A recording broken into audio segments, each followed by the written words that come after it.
Sintayong full senyum, striker keturunan ini beri kode gabung ke timnas Indonesia.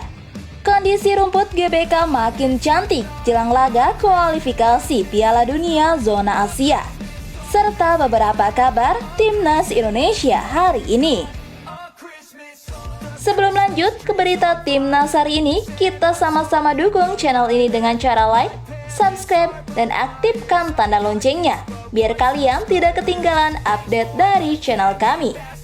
Jika sudah, mari kita lanjut ke berita pertama.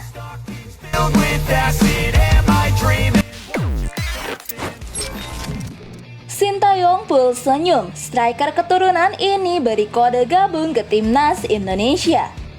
Ya, Sintayong dijamin bahagia jika timnas Indonesia ketambahan pemain berkualitas di babak ketiga kualifikasi Piala Dunia 2026 Zona Asia. Nama-nama seperti Ole Romeni, FC Utrecht, dan Kevin Dix, FC Copenhagen diharapkan pecinta sepak bola tanah air dapat memperkuat timnas Indonesia di babak ketiga kualifikasi Piala Dunia 2026 Zona Asia. Medio pekan lalu penyerang FC Volendam U21 Mauro Zylstra terang-terangan ingin memperkuat timnas Indonesia. Runner-up top skor Liga Belanda U21 2023-2024 itu mengatakan bakal menerima tawaran bermain untuk timnas Indonesia. Namun, secara usia Mauro Zylstra masih sangatlah muda, yakni 19 tahun. Cukup riskan bagi Sintayong mengandalkan pemain belasan tahun ketika skuad Garuda dihadapkan dengan negara-negara top Asia di babak ketiga kualifikasi Piala Dunia 2026 Zona Asia. Bisa dibilang, Sintayong membutuhkan pemain matang demi memberikan ancaman bagi lawan-lawan timnas Indonesia di babak ketiga kualifikasi Piala Dunia 2026 Zona Asia. Gelandang serang yang juga biasa bermain sebagai winger FC Noah, Justin Machu. Ia dapat dikedepankan untuk dinaturalisasi menjadi warga negara Indonesia. Pesepak bola 28 tahun itu seakan memberi kode siap memperkuat timnas Indonesia. Kode itu ditampilkan Justin Machu di akun Instagramnya @jitjim. Ia mengambil foto berada di pesawat sambil menaruh emoji bendera Belanda yang diarahkan ke bendera Indonesia. Banyak arti memang dari unggahan tersebut. Justin Machu bisa saja dalam perjalanan dari Belanda ke Indonesia, atau yang bersangkutan siap berganti kewarganegaraan dari Belanda ke Indonesia. Jika Justin benar-benar akan memperkuat timnas Indonesia, lini serang skuad Garuda praktis semakin kuat. Bersama FC Noah yang mentas di Liga 1 Armenia 2023-2024, Justin Machu mengemas 4 gol dan 7 assist dari 33 pertandingan. Sebelum memperkuat FC Noah, sejumlah klub pernah diperkuatnya. Sebut saja Top Os, SC Cambuur, Go Ahead Eagles, dan Willem II Tilburg. Bahkan bersama Willem II, Justin Machu sempat mencatatkan 4 penampilan di Liga 1 Belanda pada 2015-2016.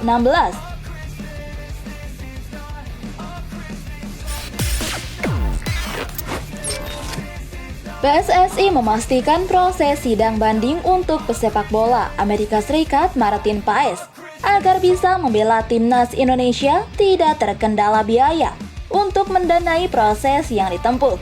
Yang menyampaikan hal itu menanggapi pertanyaan awak media seputar biaya sidang di Pengadilan Arbitrase Olahraga CAS untuk pesepak bola Martin Paes agar bisa bermain dengan timnas Indonesia. Paes yang kini meniti karir sepak bolanya sebagai kiper di skuad utama klub FC Dallas memiliki garis keturunan dari Indonesia, yaitu dari sang nenek yang berasal dari Kota Pare, Kediri, Jawa Timur. Kiper berusia 26 tahun itu sudah mengantongi kartu tanda penduduk Indonesia namun belum bisa membela timnas Indonesia. Paes terkendala regulasi FIFA karena memperkuat tim Belanda U21 saat menginjak usia 22 tahun. PSSI pun mengajukan banding ke Pengadilan Arbitrase Olahraga CAS agar Paes bisa membela skuad Garuda ketika menghadapi sejumlah laga penting ke depan, termasuk kualifikasi Piala Dunia 2026 Zona Asia. Menanggapi rumor soal biaya untuk kebutuhan sidang banding yang mencapai puluhan miliar rupiah, Arya mengatakan, biaya sudah dipersiapkan PSSI. Kalau terbentur biaya, sejak awal kami sudah tahu masalahnya tidak mungkin Martin Paes dimasukkan jadi WNI, ujarnya. Coba pakai logika sederhana.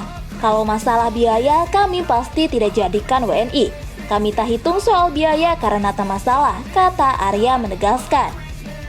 Ia meminta agar publik tidak berspekulasi terkait proses namun menunggu proses yang dijalani tim PSSI yang diisi oleh orang-orang yang ahli di bidangnya.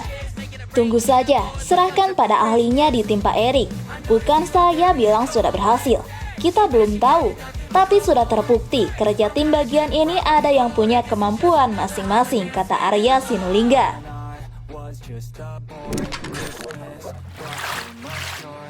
Pusat Pengelola Komplek Gelora Bung Karno (PPK GBK) melakukan perombakan terhadap rumput Stadion Utama Gelora Bung Karno (SUGBK) Senayan, Jakarta Pusat yang terus disorot dalam beberapa waktu terakhir.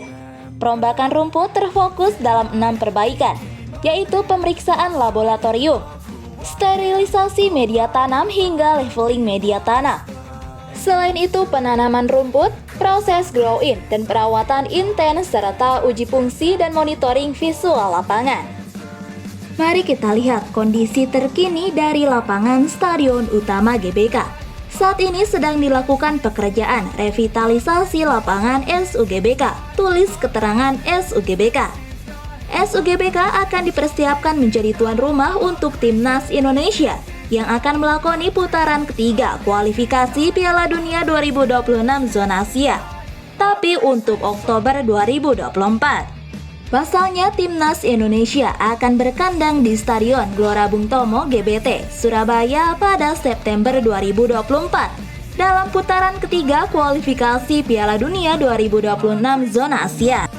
Revitalisasi lapangan rumput berikut rangkaian proses di dalamnya ini melibatkan kembali stakeholder, tim dan tenaga ahli yang telah berpengalaman dalam menangani persiapan Piala Dunia U20 2023, kata SUGBK.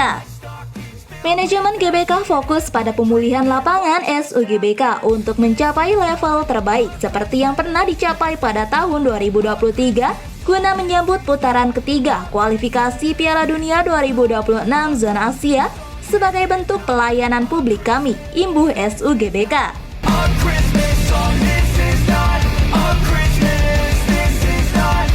Christmas song. My name